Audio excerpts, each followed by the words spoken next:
அனைவருக்கும் வணக்கம். நாம் இன்னைக்கு பார்க்க போற திட்டம் என்னன்னா மகளிர் சுய உதவி குழுக்கள், செல்ஃப் எம்ப்ளாய்மெண்ட் குரூப்.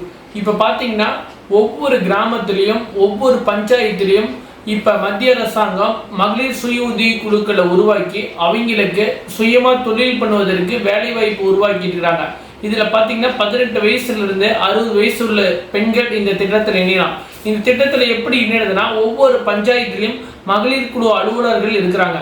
அவங்க மூலியமா பார்த்தீங்கன்னா என்னலாம் இவங்களுக்கு அரசாங்கம் 4000 ரூபாய் சம்பளம் கொடுத்து அந்த மகளிர் குழுக்களை எப்படி உருவாக்கணும், அவங்களுக்கு என்னென்ன திட்டங்கள் கொடுக்குறாங்க.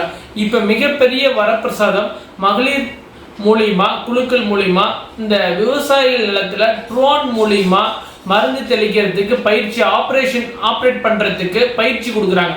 இதனால என்ன ஆகுதுன்னா இன்னைக்கு விவசாயத்தோட வாழ்வாதாரமும் உயர்ந்து பெண்களோட குழுக்கள் மூலியமா அவங்க இருந்த எந்த கிராமத்துக்கு வேணாலும் எந்த பஞ்சாயத்துல மருந்து அடிக்கிறதுக்கு அந்த ட்ரோனை பயன்படுத்தி குழுக்கள் பயன்படுத்துறாங்க. இன்னும் குறிப்பாக சொல்ல போனால் கடல மிட்டாய் செய்கிறாங்க, ஒருத்தர் நாப்கின் செய்கிறாங்க.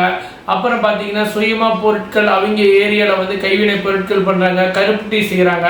இது மாதிரி நிறைய தொழில் பண்ணுவதற்கு அந்தந்த பஞ்சாயத்தில் உள்ள மறுபடியும் அவங்க எந்த குழுக்களையும் இல்லை வறுமை கோட்டு கீழ் இருக்கிறாங்கன்னா அந்த குழு ஆரம்பிக்கிறதுக்கு அரசாங்கம் 15,000 ரூபாய் பணம் கொடுக்குறாங்க.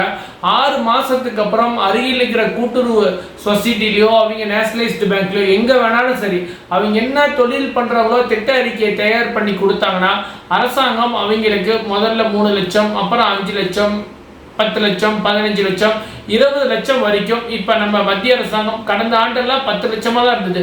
இப்போ நம்ம மத்திய நிதித்துறை அமைச்சர் நிர்மலா சீதாராமன், பாரத பிரதமர் நரேந்திர மோடி அரசாங்கம் இப்போ 20 லட்ச ரூபா வரைக்கும் மகளிர் சுய உதவி குழுக்களுக்கு தொழில் பண்ணுவதற்கு வழங்கியதற்கு பாரத பிரதமருக்கு நன்றியை தெரிவித்துக் கொள்கிறோம். நன்றி, வணக்கம்.